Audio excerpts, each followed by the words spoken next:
Hi, welcome to my channel. If you're new here, I'm Ashley Fabian, aka AshFab, and this is Fab on a Dime, where I share my journey as a frugal diva on a budget. I'm an opera singer, actor, content creator, and I love sharing my life here with you on this channel, so please smash that subscribe button, especially if you're a freelance artist like me and you're looking to get a leg up and not fall into that starving artist category. I recently shared a reel on my Instagram where I shared all of my expenses that I normally face in an audition trip to New York City. And I got a lot of responses from that, so I figured it might be fun to kind of break down a real life scenario, a real life situation where I am planning an audition trip, and I can show you exactly how I go about planning my flights, buying my flights, and picking an Airbnb, how I save money on all of those things. So if you're not familiar with the oh so glamorous smoke and mirrors life of an opera singer, here's the deal.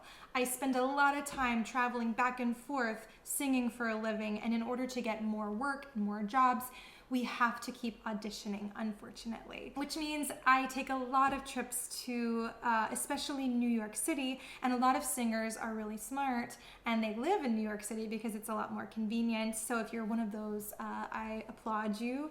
But for me, New York City is just not my thing.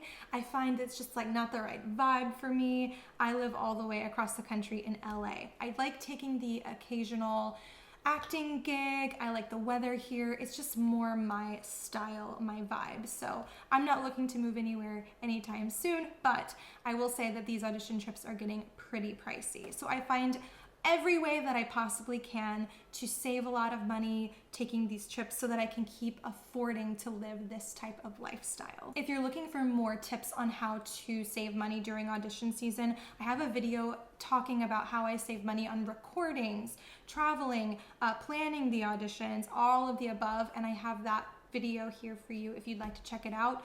But today I thought I'd go specifically into this audition that I took in December and show you exactly how much I spent, how I planned it. I'm just going to take you on the journey of planning an audition trip to New York City. I'll walk you through my process of buying flights, picking out an Airbnb, and I'll even show you kind of how I pack to avoid all those baggage fees at the airport. So don't go anywhere. Make sure you stay till the end so you can get all those good money saving tips, and let's get started. Okay, I'm gonna take you through how I normally go about planning my flights. So I have my computer here.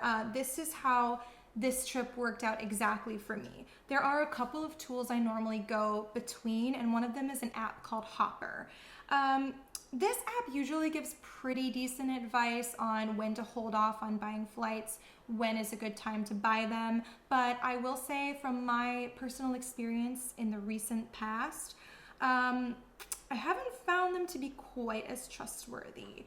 For these flights in particular, Hopper told me like now is the time to buy these flights, but they were over like $200 a piece.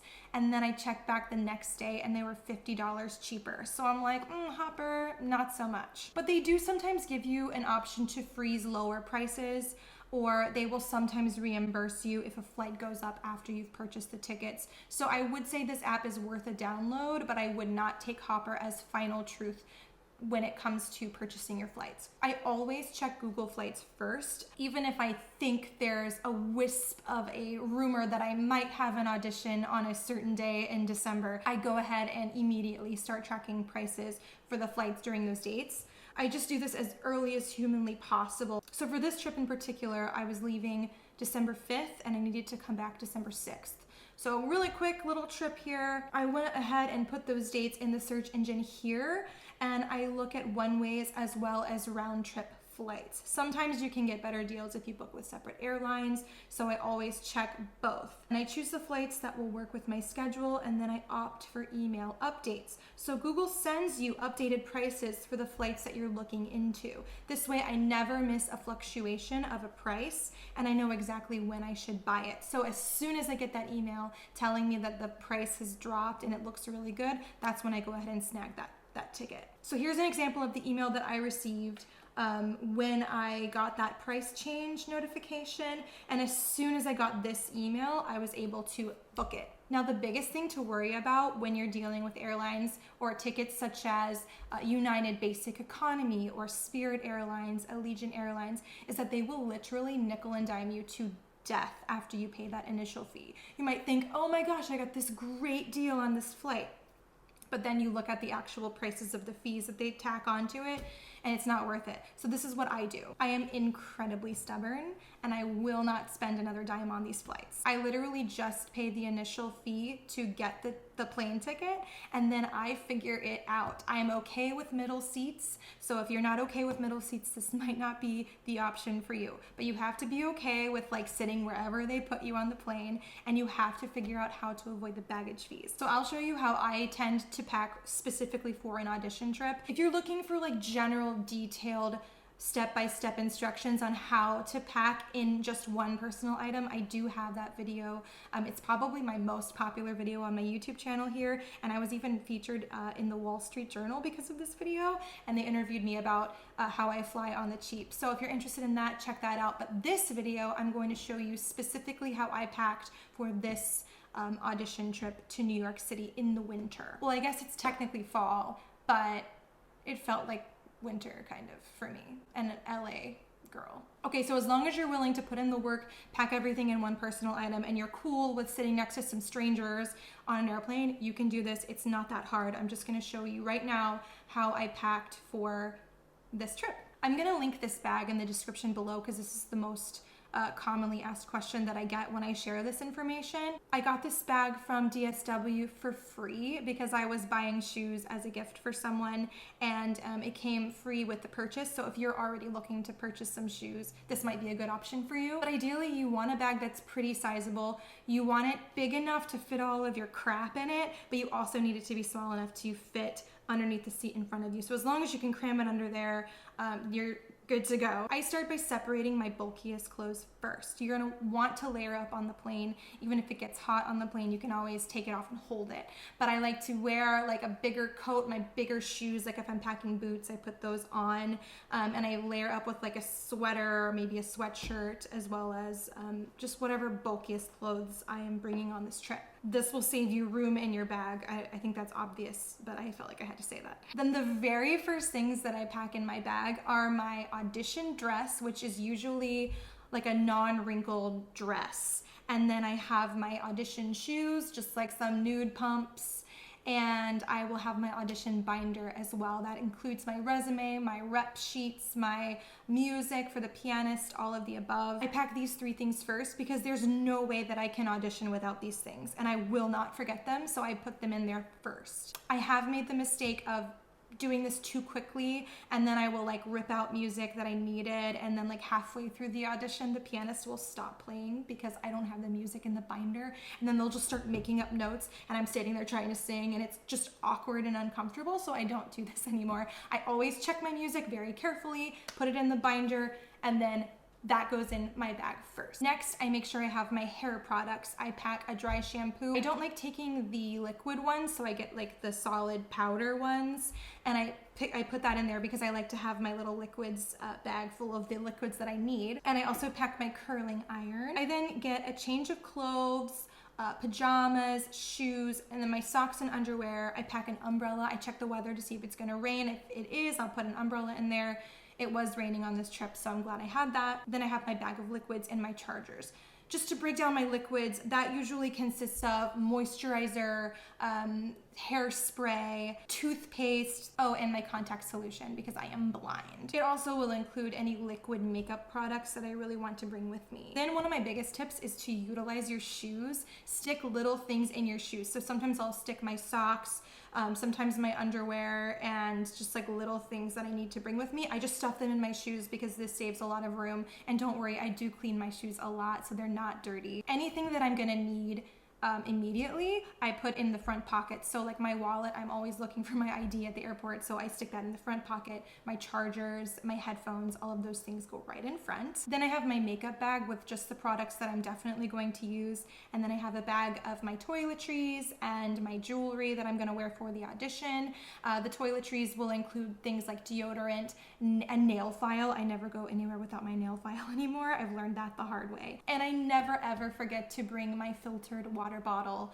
I always bring a reusable water bottle because that saved me so much money just traveling in airports and cities where I don't like to drink the tap water. I like to have my little refillable water bottle there. I usually have plenty of space left in my bag, and this has saved me thousands of dollars on baggage fees. So I highly recommend that if you don't normally do this, start sizing down and figuring out ways to fit everything in a personal item so you're not having to spend all this money that you don't need to spend. Now that I've shown you some ways that I prepare to fly, I would like to show you some ways that I like to save money on Airbnbs. Staying comfortably and affordably in New York City is actually not that difficult. I find there's a lot of options most of the time. So I usually use Airbnb simply because I found it to be a better option. And if I'm only staying for one night, like this trip that I'm planning, I usually don't mind just staying in like a private room instead of like a whole private apartment. But I do go back and forth. I like to have the option of having my own everything.